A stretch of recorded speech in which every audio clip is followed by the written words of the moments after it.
You won't believe what happened when my lawyer called about a $500 million inheritance right after my aunt humiliated me about being too broke for Christmas gifts. The Christmas lights sparkled mockingly through the frosted windows of my cousin Rebecca's $1 million mansion, each twinkling bulb a reminder of everything I couldn't afford. I clutched my pathetic contribution to the family gift exchange, a homemade photo frame I'd crafted from dollar store supplies, and tried to ignore the designer shopping bags scattered around the living room like expensive confetti. Maya, dear, you can put your gift over there with the others, Aunt Patricia's voice dripped with false sweetness as she gestured dismissively toward the mountain of elegantly wrapped presents beneath Rebecca's 12-foot Christmas tree. The way she said gift made it sound like a dirty word, and I felt my cheeks burn with familiar shame. At 28, I should have been used to Aunt Patricia's passive-aggressive attacks by now. Ever since my parents died in that car accident 5 years ago, she'd made it her personal mission to remind me at every family gathering that I was the family disappointment. The broke waitress. The one who couldn't even afford proper Christmas gifts. And she wasn't wrong. Working double shifts at Murphy's Diner barely covered my rent for the tiny studio apartment I called home. After paying for utilities, groceries, and my student loan payments, I had maybe $20 left each month for anything resembling fun or gifts. This year, I'd spent 3 days crafting photo frames from cardboard and glitter, hoping nobody would notice they weren't store-bought. Maya works so hard, my cousin Rebecca said diplomatically, trying to smooth over the tension. Being a waitress is honest work. Patricia's laugh was sharp as broken glass. Honest work? She's 28 years old, Rebecca. At her age, I was already running my own boutique and married to your Uncle Charles. Look at her. She can't even afford proper Christmas gifts for the family. That sad little craft project probably cost her 50 cents to make. The room fell uncomfortably silent except for the crackling of the fireplace. I could feel everyone's eyes on me, my cousins, their spouses, even the kids had stopped playing to listen. My homemade gift suddenly felt like it weighed 1,000 pounds in my hands. She's been struggling for years, Patricia continued, warming to her favorite topic. Living in that awful apartment, working at that greasy diner, wearing the same 3 outfits over and over. It's embarrassing, frankly. What would your grandmother think, God rest her soul, seeing Maya like this? That last comment hit like a physical blow. My grandmother, Patricia's own mother, had raised me with so much love and dignity after my parents died. She would never have judged me for my circumstances, and Patricia knew it. I think Grandma Rose would be proud that I'm working hard and staying independent, I managed to say, my voice smaller than I'd intended. Patricia snorted. Independent? Maya, you can't even afford Christmas gifts. You're living paycheck to paycheck at nearly 30 years old. That's not independence. That's failure to launch. The words stung because they echoed my own worst fears. Was I a failure? Had I wasted the last 5 years of my life? Should I have chosen a different path after college instead of following my dreams of becoming a writer while paying the bills with waitressing? I was about to excuse myself to the bathroom, my usual escape, when Patricia's cruelty became unbearable, when my phone started ringing. The caller ID showed a number I didn't recognize with a Boston area code. Probably a bill collector, Patricia stage whispered to Rebecca, loud enough for everyone to hear. I'm sure she's behind on everything. I almost didn't answer, but something made me swipe to accept the call. Hello. Is this Maya Elizabeth Crawford? The voice was professional, crisp, and utterly serious. Yes, this is Maya. Ms. Crawford, this is Jonathan Blackstone from Blackstone, Harper and Associates. I'm calling regarding the estate of your great-aunt, Millicent Crawford. I frowned, stepping away from the family gathering.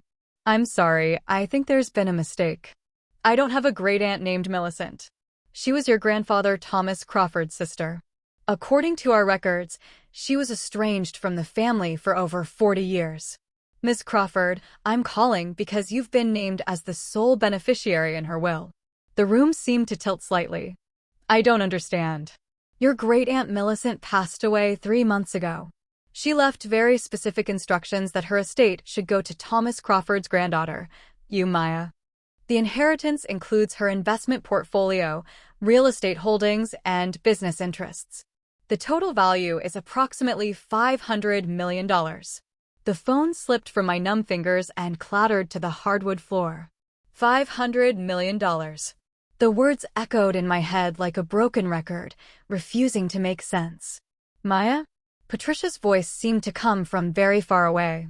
What's wrong? You look like you've seen a ghost. I bent down to retrieve my phone with shaking hands. Mr. Blackstone? Are you still there? Yes, Ms. Crawford. I understand this is overwhelming news. I've been trying to locate you for several weeks. Your great-aunt left a letter explaining her decision, if you'd like me to read it. Yes, please. She wrote, I never had children of my own, and I spent 40 years regretting the stupid family feud that kept me from knowing my brother's family. I followed Maya's life from a distance through private investigators. She has her grandfather's heart, working hard, staying kind despite difficult circumstances, never asking for handouts or taking shortcuts. She deserves to live without the financial stress that has defined her 20s. I want her to have the freedom to pursue her dreams and help others who are struggling like she has been. The money comes with only one condition, that she use some of it to help other young people who are working multiple jobs just to survive. Tears were streaming down my face now, and the entire family was staring at me with growing concern and curiosity. Mr. Blackstone, I whispered, when will I know this is real? I can wire a preliminary payment of $1 million to your account tomorrow to help with immediate expenses while we finalize the paperwork. The full inheritance will be available within 30 days. Miss Crawford, this is very real. Congratulations, you're now worth $500 million. The line went quiet as I processed this impossible information. $500 million. More money than I could spend in 10 lifetimes.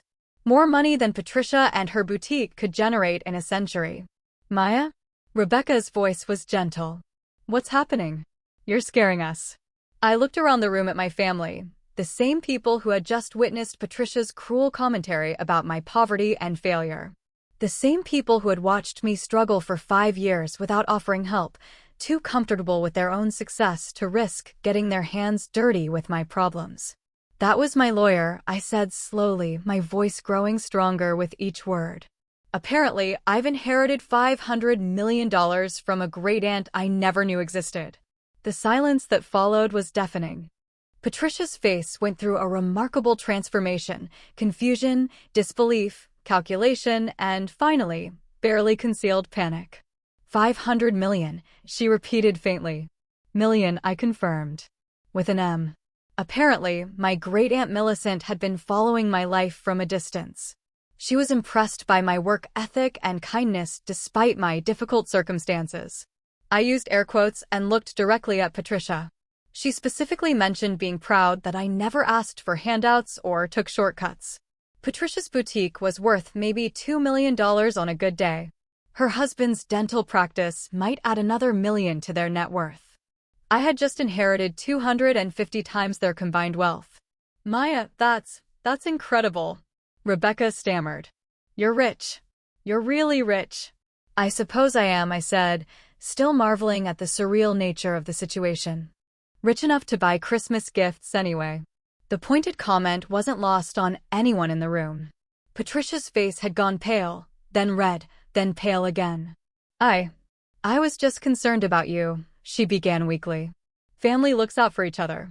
Funny, I interrupted.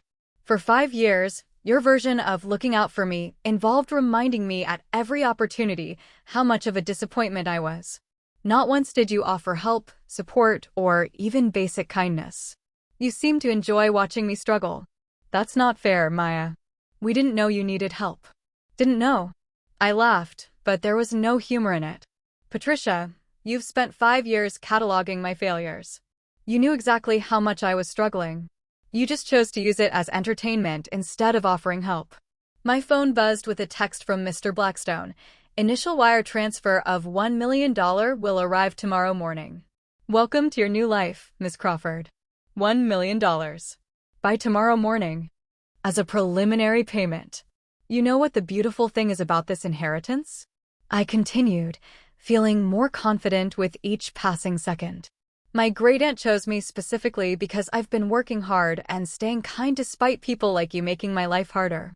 She saw something in me worth $500 million. Patricia was now visibly trembling. Maya, we're family. I was just trying to motivate you. Motivate me? I repeated incredulously. By humiliating me in front of everyone? By calling me a failure? By making sure I knew I was unwelcome at family gatherings unless I could contribute expensive gifts. The truth was finally coming out, and everyone in the room was hearing it. Rebecca looked mortified. Her husband was staring at his mother with something approaching disgust. Even the children had picked up on the tension and were watching wide-eyed. I think, I said carefully, that my great-aunt would be proud to know I'm going to use some of this money exactly as she suggested, to help other young people who are working multiple jobs just to survive. People who are being judged and dismissed by their own families instead of receiving support. Patricia's face crumpled. She realized the magnitude of what had just happened. Her favorite target, her punching bag, her source of superiority, had just become the wealthiest person in the family by an incomprehensible margin. Maya, please, she whispered. I'm sorry.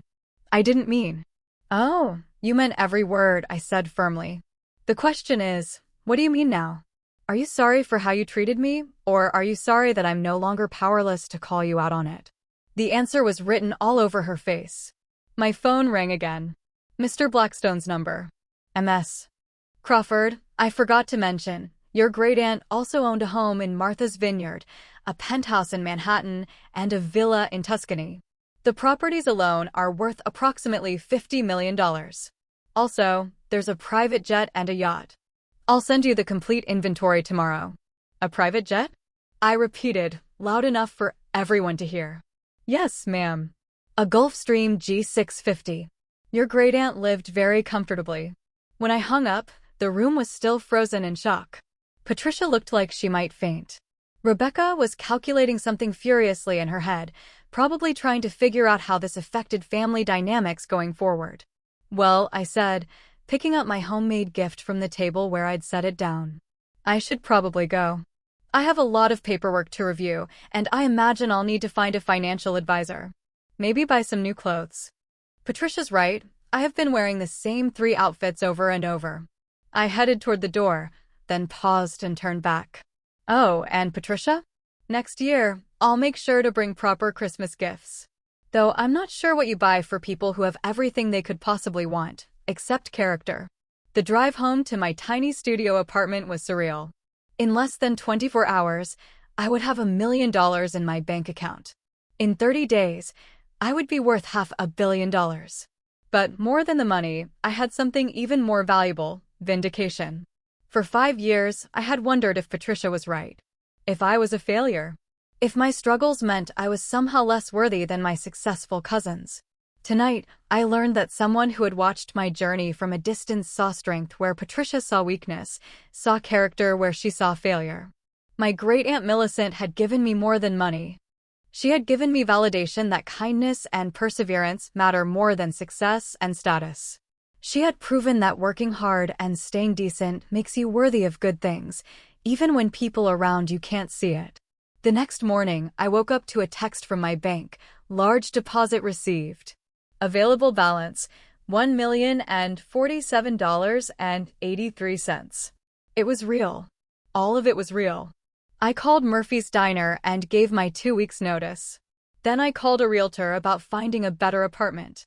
Then I made a list of every person who had been kind to me during my struggling years, my coworkers at the diner, my elderly neighbor who sometimes shared her groceries when money was tight, the regular customers who always tipped well and treated me with respect. They were all getting Christmas bonuses this year. Big ones. My phone buzzed with a text from Patricia. Maya, I hope we can talk soon. I think there was a misunderstanding last night.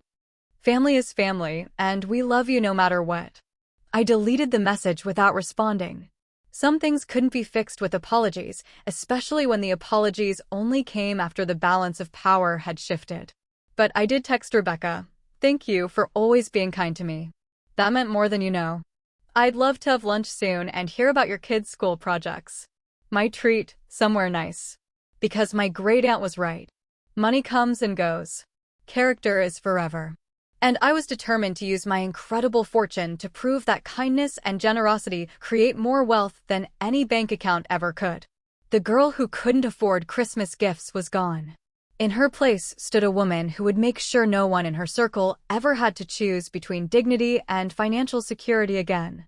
Patricia had unknowingly given me the greatest gift of all, the motivation to become someone who lifts people up instead of tearing them down. And that, I realized, was worth more than $500 million. Though the $500 million wasn't bad either.